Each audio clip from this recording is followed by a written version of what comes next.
بہت بابرکت ہے اللہ دی وہ ذات بیادی جس کے ہاتھ میں الملک و بادشاہت ہے۔ اب بادشاہت کا کیا معنی ہے؟ کہ ہر چیز کی بادشاہت اللہ تعالیٰ کے ہاتھ میں ہے۔ کل کائنات کا بادشاہ اور کل کائنات کی حکومت کو سنبھالنے والا، تمام انسانوں کو، حشرات، کیڑے مکوڑوں کو، جانوروں کو زندگی دینے والا، رزق دینے والا وہ اللہ ہے۔ وہ اللہ اگر کسی کو غریبی سے اٹھا کے امیر کر دے اور امیری سے اٹھا کے غریب کر دے، اسے کوئی پوچھنے والا ہی نہیں۔ وہ تو عز من تشاء و تذل من تشاء، وہ بادشاہ ہے، وہ جو مرضی چاہے کر سکتا ہے۔ میں فیصل آباد میں ستیانہ بنگلہ میں پڑھتا تو ہمارے ایک استاد اللہ تعالیٰ ان کے علم و عمل میں برکتیں دیں، تو انہوں نے یہ واقعہ سنایا، فضیلت الشیخ یوسف قمر حافظہ اللہ تعالی، کہ ایک بندہ اس کا پیٹرول پمپ ہے ستیانہ کے، اس نے کتنے پیٹرول پمپ اپنے اس پیٹرول پمپ سے بنائے، اور پھر ایک وقت ایسا بھی آیا کہ اس کے سارے پیٹرول پمپ ختم ہو گئے، اور جس پیٹرول پمپ کا وہ مالک تھا پہلی دفعہ، یعنی کہ پہلا مالک، پہلا جو پیٹرول پمپ تھا وہ بھی اس سے چھین گیا، وہ بھی اس نے بیچ دیا، مجبور ہو گیا۔ یعنی کہ امیر سے غریب کر دے تو اس کی مرضی ہے، اور غریب سے امیر کر دے تو اس کی مرضی ہے۔ عزت دینے والی ذات اللہ تعالیٰ کی ذات، عزت اللہ کی ذات دیتی ہے۔ وَتُعِزُّ مَن تَشَاءُ وَتُذِلُّ مَن تَشَاءُ۔ اگر ساری کائنات عزت دینے پہ آئے تو کوئی عزت نہیں دے سکتی، اگر کوئی ذلیل کرنے پہ آئے اور اللہ عزت دینے پہ آئے تو کوئی ذلیل نہیں کر سکتا۔ اللہ تعالیٰ ساری کائنات کا بادشاہ ہے، خالق، مالک ہے، اس کی تمام چیزوں پہ اقرار کرنا چاہیے، ماننا چاہیے۔ تبارک الذی بیدہ الملک، بہت ببرکت ہے اللہ دی وہ ذات بیدہ جس کے ہاتھ میں الملک و بادشاہت ہے، اور وہ علی کل شیء، ہر چیز پر قدیر، قدرت رکھنے والا ہے، کہ ہر چیز پہ اس کی قدرت ہے، ہر چیز ہی اس نے نرالی بنا دی ہے۔ اگر تم دیکھو کہ ایک چھوٹی سی چڑیا، اس کی کتنی نسلیں ہیں، اس کے کتنے رنگ ہیں، کوئی بندہ بھی اعتراض پیش نہیں کر سکتا اللہ کی بنائی ہوئی چیزوں میں، کہ اللہ نے اس چڑیا کو 4 ٹانگیں دینی تھی، 2 ٹانگیں نہیں دینی تھی، بکری کو 2 ٹانگیں دیتے، پر لگا دیتے، شیر کو پر لگا دیتے، 2 ٹانگیں دیتے، انسان کے کان کی جگہ ناک ہوتا اور ناک کی جگہ کان ہوتا، زبان نہ ہوتی، اس جگہ پہ کچھ اور ہی ہوتا ہے۔ تو یہ اعتراض بالکل فضول ہے، اور یہ کوئی کر بھی نہیں سکتا۔ اللہ تعالیٰ کی بنائی ہوئی ہر چیز ہی نرالی ہے۔ کوئی بندہ اگر غور و فکر کرنا چاہے تو وہ ایک چڑیا کی قسم کو لے کے بیٹھ جائے کہ کتنی قسم کی چڑیاں ہیں اور کتنے کتنے رنگوں سے ہیں، کیسے اس مالک نے ان کو بنایا ہے، تو وہ ان میں بھی عیب تلاش نہیں کر سکتا، تو وہ اشرف المخلوقات انسان میں کس طرح عیب تلاش کر سکے گا؟ الذی، وہ ذات، خالق، جس نے پیدا کیا الموت، موت کو۔ ادھر اللہ تعالیٰ نے اپنی پیدا کی ہوئی چند چیزوں کا ذکر فرمایا ہے کہ جو مخلوق کی قدرت سے باہر ہے، انسان کے دل میں اس کی قدرت کا پورا یقین اب جم جائے کہ اس مقام پہ جو چیز ذکر کی ہے کہ موت اور زندگی وہ کس کے اختیار میں ہے، وہ کون دیتا ہے، اس کے تمام احوال کا رکھوالا کون ہے، تو پھر وہ اس کی طرف غور و فکر کرے اور اللہ کی عبادت کرے۔ اللہ وہ ذات خالق جس نے پیدا کیا الموت موت کو والحیات اور زندگی کو، موت اور حیات، زندگی اور موت کو پیدا کیوں کیا ہے؟ اس کا مقصد کیا ہے؟ کہ دنیا کی موج مستیوں کے اندر پڑے رہو، دنیا میں اپنے وقت کو ضائع کرتے رہو؟ نہیں، لیبلوکم، تمہیں زندگی دی ہے تو تمہیں آزمانے کے لیے، لیبلوکم، تاکہ میں آزماؤں تم کو، ایکم کون سے ہے تم میں احسن عملا، زیادہ اچھا عمل کرنے والا، زیادہ اچھا عمل کرنے والا کون ہے؟ اور وہو العزیز الغفور، وہ عزیز غفور بخشنے والا ہے۔ اللہ تعالیٰ نے یہاں پہ پہلے موت کو ذکر کیا ہے، پھر زندگی کو ذکر کیا ہے کہ انسان کو یقین ہو جائے کہ اس نے مر کے زندگی گزار کے ہمارے پاس ہی آنا ہے۔ اور سورۃ بقرہ کی آیت نمبر 28 میں اللہ تعالیٰ نے واضح اعلان کیا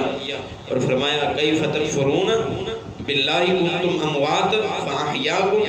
ثم یمیتکم ثم یحییکم ثم الیہ ترجعون۔ کیف تکفرون، کیسے تم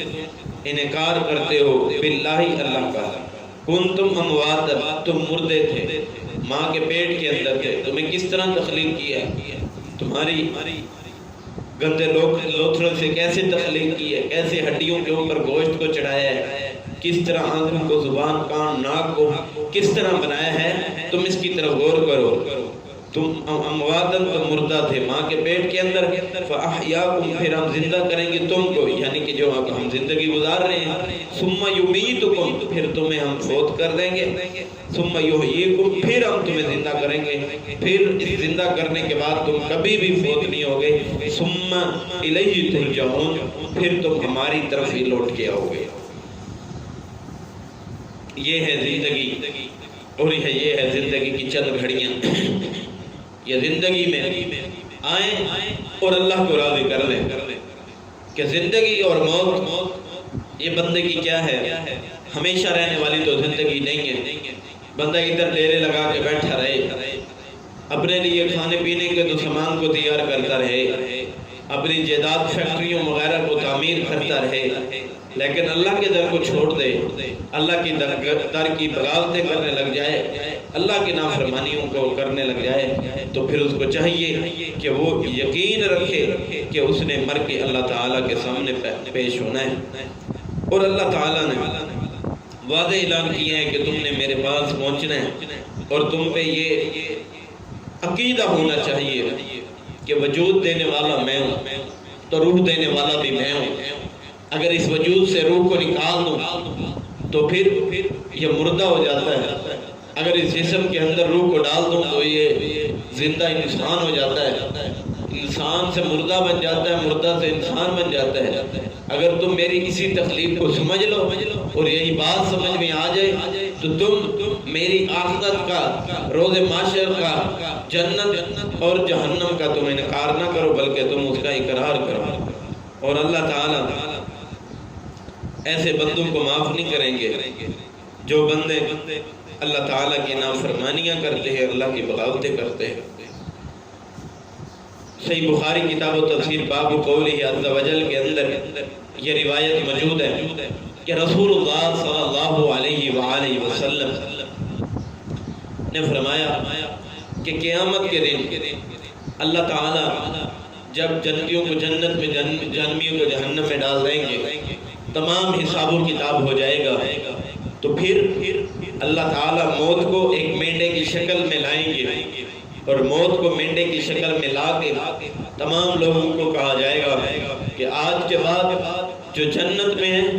وہ جنت میں ہے، جو جہنم میں ہے وہ جہنم میں ہے، نہ جنتیوں کو موت آئے گی نہ جہنمیوں کو موت آئے گی، جو جنت میں ہے وہ جنت میں ہمیشہ رہیں گے، اور جو جہنم میں ہے وہ جہنم میں ہمیشہ رہیں گے۔ آئیے اب تو اللہ تعالیٰ کی بغاوتوں کو چھوڑ دو، اللہ کی نافرمانیوں کو چھوڑ دو۔ اب یہ آزمانا اس لیے ہے کہ تم دنیا میں اچھے اعمال کرو، اپنی جد و جہد جو ہے وہ برے اعمال کی طرف نہ کرو بلکہ نیک اعمال کی طرف کرو۔ وَهُوَ الْعَزِيزُ وہ عزیز غفور بخشنے والا ہے، وہ ایسا عزیز زبردست ہے کہ اعمال کی جزا و سزا کا پورا اختیار رکھتا ہے۔ ایسا غالب کوئی بھی نہیں جیسا غالب قوت والا طاقت والا اللہ تعالیٰ ہے۔ اب اللہ تعالیٰ اتنی قوت کے حامل ذات، اتنے بڑے شہنشاہ، اس کے علاوہ اتنی بڑی طاقت کا حامل بھی کوئی نہیں۔ اب وہ قیامت کے دن لوگوں پہ ظلم و ستم نہیں کریں گے، بلکہ انصاف ہوگا۔ جنہوں نے نیک اعمال کیے ان کے لیے نیک بدلہ ہوگا، اور جنہوں نے اللہ تعالیٰ کی بغاوتیں اور نافرمانیاں کی، سرکشیاں کی، ان کے لیے آخرت کے دن سزا ہوگی۔ اور اللہ تعالیٰ کچھ ایسے بدنصیب ہوں گے جن کو معاف نہیں کریں گے، اور ان کو معاف نہ کرنے کی وجہ ہے کہ وہ عزیز ہونے کے خلاف ہے۔ ان اللہ لا یغفر ان یشرک بہ ویغفر ما دون ذلک لمن یشاء، کہ ان اللہ، بے شک اللہ تعالیٰ، لا یغفر، نہیں معاف کریں گے، نہیں بخشیں گے، ان یشرک بہ، یہ کہ شرک ٹھہرایا ہو بھی اس ذات اللہ کے ساتھ، ویغفر، اور اللہ تعالیٰ معاف کر دیں گے، ما دون ذالک،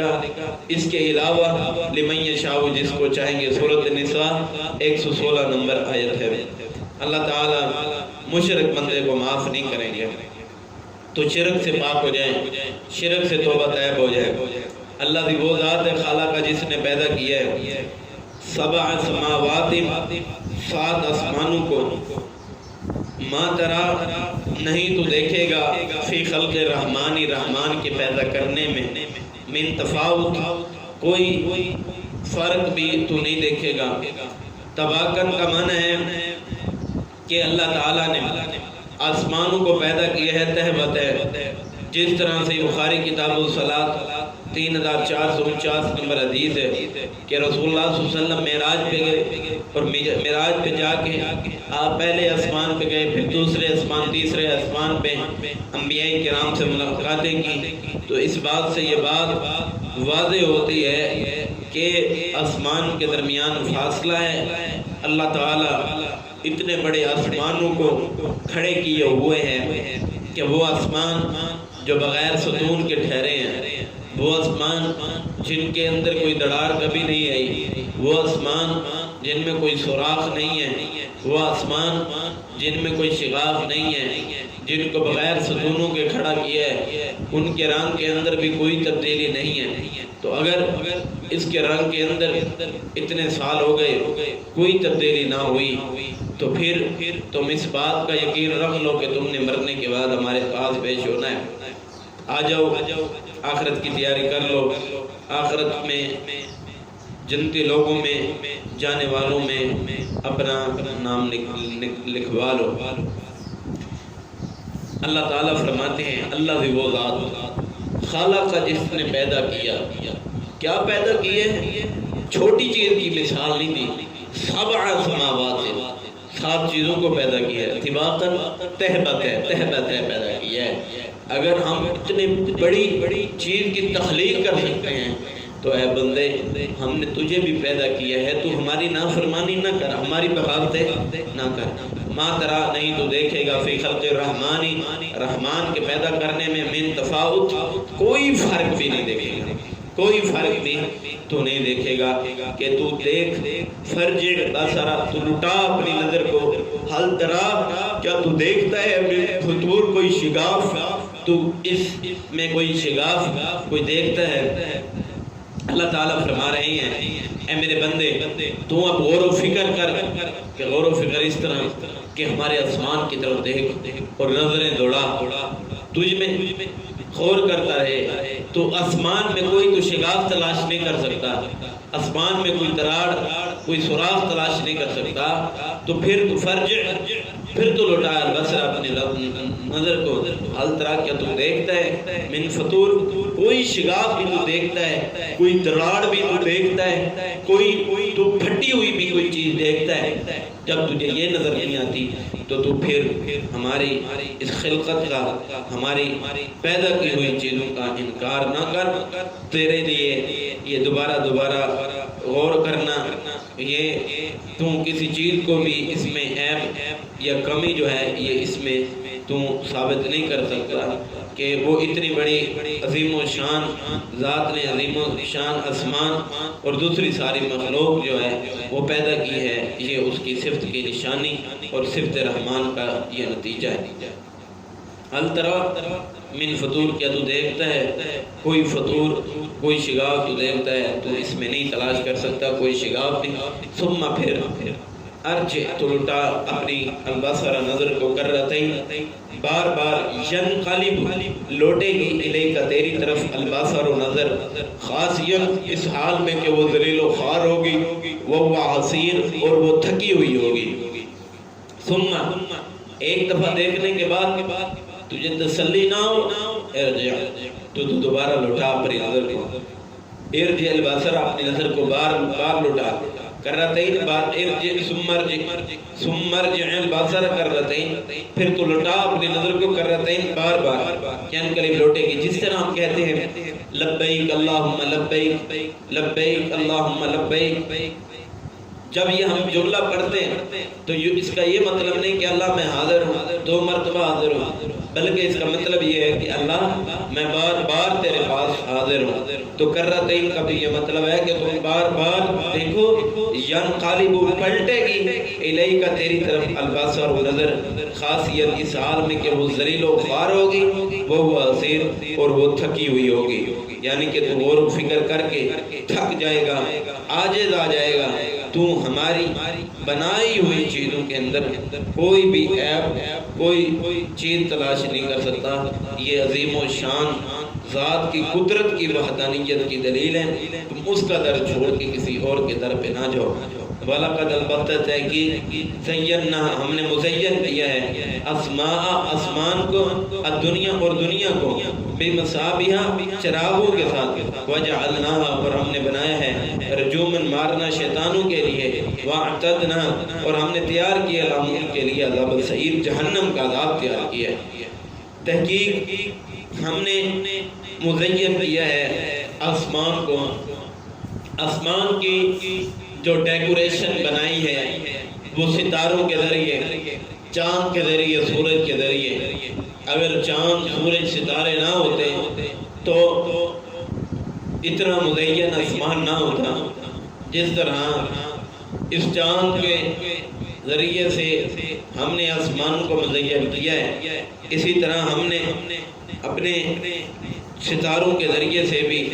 آسمان کو مزین کیا ہے۔ تم ان کی طرف دیکھو اور غور و فکر کرو، اللہ کی نافرمانیاں نہ کرو۔ اور ستاروں کے 3 فوائد جو ہیں وہ 3 فائدے ہیں۔ پہلا یہ ہے کہ ہم ان سے روشنی حاصل کرتے ہیں، کہ مصباح چراغ ہے، اور چراغ کا معنی ہے روشنی۔ اگر یہ چراغ نہ ہوتے تو ان کا کوئی فائدہ نہ ہوتا، تو پھر رات قریب ہوتی۔ اللہ تعالیٰ نے فرمایا کہ شیطان کو مارنے کے لیے یہ ستارے شیطان کو مارنے کے لیے بھی کام دیتے ہیں، اور تیسرا یہ راستہ معلوم کرنے کے لیے بھی کام دیتے ہیں۔ تو اسی طرح ان ستاروں کے فائدے ہیں۔ اللہ تعالیٰ نے پہلی 5 آیتوں میں توحید اور قیامت کے دلائل کو ذکر کیا ہے، اب ان لوگوں کے انجام کو ذکر کر رہے ہیں جو اللہ تعالیٰ کی نافرمانیاں اور اللہ تعالیٰ کی بغاوتیں کرتے ہیں۔ فرمایا وَلِلَّذِينَ، ان لوگوں کے لیے کافروا، جنہوں نے کفر کیا، بِرَبِّهِمْ، اپنے رب کے ساتھ، عذاب جہنم، ان کے لیے عذاب جہنم ہے، وَبِئْسَ الْمَصِيرُ، اور بری ہے لوٹنے کی جگہ، اِذَا أُلْقُوا، جب وہ ڈالے جائیں گے، فِيهَا، اس میں، سَامِعُونَ، تو وہ سنیں گے، لَهَا، اس کے لیے، شَهِيقًا، دھاڑنا ہوگا، وَهِيَ تَفُورُ، اس حال میں کہ وہ جوش مار رہی ہوگی۔ استغفراللہ، شہیقاً کا معنی ہے دھاڑنا۔ جس طرح گدھا رینگتا ہے، دھاڑتا ہے، شروع میں آواز آہستہ آہستہ، پھر بلند ہوتی جاتی ہے، پھر اینڈ میں جا کے اپنی آواز کو آہستہ کر دیتا ہے۔ جب جہنمی لوگ جہنم میں جانے کے لیے آگے بڑھیں گے تو جہنم ان کو دیکھ کے اپنی طرف اس طرح لپکے گی اور دھاڑے مارے گی، تو ان کو کس طرح ان کو عذاب دیا جائے گا۔ تو اللہ تعالیٰ جہنم کے اندر یہ عقل، یہ شعور پیدا فرما دیں گے کہ کفار کو دیکھ کے جہنم دھاڑے مارے گی۔ وہی یہ تفوری سال میں کہ وہ جہنم جو ہے وہ جوش مار رہی ہوگی، حرارت کی شدت کی وجہ سے اور اس کے دباؤ کی وجہ سے وہ جوش مار رہی ہوگی۔ اس طرح ہم فوارے دیکھتے ہیں، روڈز پہ لگے ہوتے ہیں، تو ایک فوارہ ہوتا ہے تو اس سے کس طرح ایک چھوٹا سوراخ بنایا جاتا ہے تو نیچے سے کتنا پریشر دیا جاتا ہے جو اس پانی کو اوپر جانے میں مدد دیتا ہے، تو وہ ایک فوارہ اتنا لمبا ہوتا ہے، اتنا بڑا ہوتا ہے۔ تو پھر اس غرض سے میں اپنے والد محترم کے ساتھ ایک دفعہ عمرے پہ گئے، تقریباً 6 سال کے قریب ہو گئے اور جدہ میں ہم گئے تو ادھر ہم نے ایک فوارہ دیکھا جدہ کے سمندر میں، تو اتنا بڑا فوارہ تقریباً جدہ میں تمام کے تمام جدہ میں وہ فوارہ نظر آتا ہے، اتنا بڑا وہ فوارہ ہے، کتنا جوش نیچے دیا ہوگا، کتنے نیچے پانی کا پریشر اور اوپر چھوٹا سوراخ۔ اسی طرح جہنمیوں کا عالم ہوگا کہ جہنم ان کے لیے اس طرح بڑے بڑے شعلے مار رہی ہوگی، اسی طرح یہ جوش مار رہی ہوگی۔ اللہ ہم سب کو محفوظ فرمائے۔ تقادو قریب ہے کہ تمیدو پھٹ جائے من الغیظ غصے سے۔ تمیدو اصل میں تمیزو تھا، پہلی تا کو تخفیف کے لیے حذف کر دیا تو یہ تمیز بن گیا، اور معنی تخفیف معنی جو ہے وہ قریب کا پیدا ہو گیا کہ قریب ہے کہ یہ جہنم جو ہے یہ پھٹ جائے، اور اہل علم کو سمجھانے کے لیے یہ تمام باتیں بیان کی جا رہی ہیں کہ اہل علم لوگ عقل رکھتے ہیں اور اس کے بعد وہ اللہ تعالیٰ پہ ایمان لے آتے ہیں۔ اور آگے آیت میں جو فرمایا جا رہا ہے کہ جہنم میں جب کسی بھی نئے گروہ کو ڈالا جائے گا تو پھر جہنم میں جب کسی گروہ کو بھی ڈالا جائے گا تو اس کو آتے ہوئے دیکھ کے جہنم دھاڑے مارے گی اور زیادہ جوش ہو جائے گی، اور اس پہ کھڑا ہوا فرشتہ ان لوگوں سے کہے گا کیا تمہارے پاس کوئی ڈرانے والا نہیں آیا تھا؟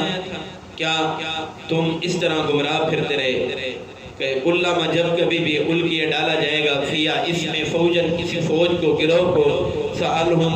سوال کرے گا ان سے خزناتها اس کا دروغہ فرشتہ الم یأتیکم کیا نہیں آیا تھا نذیر تمہارے پاس ڈرانے والا؟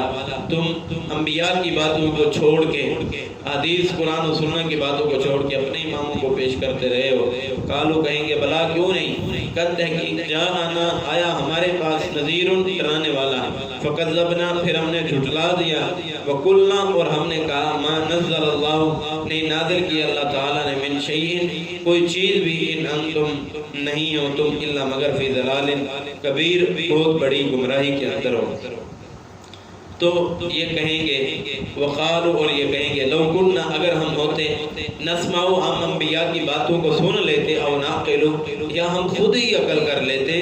ما کننا تو نہ ہم ہوتے فی اصحاب سعیر جہنم والوں میں۔ فاعترف ہو پھر یہ اعتراف کر لیں گے بذنبہم اپنے گناہوں کا۔ اب ان کا یہ اعتراف کرنا کہ کاش ہم انبیاء کرام کی بات کو مان لیتے، ہم ان کی باتوں کو رد نہ کرتے، تو ان کو یہ حسرت یہ افسوس یہ غم زدہ ہونا ان کو کوئی فائدہ نہیں دے گا،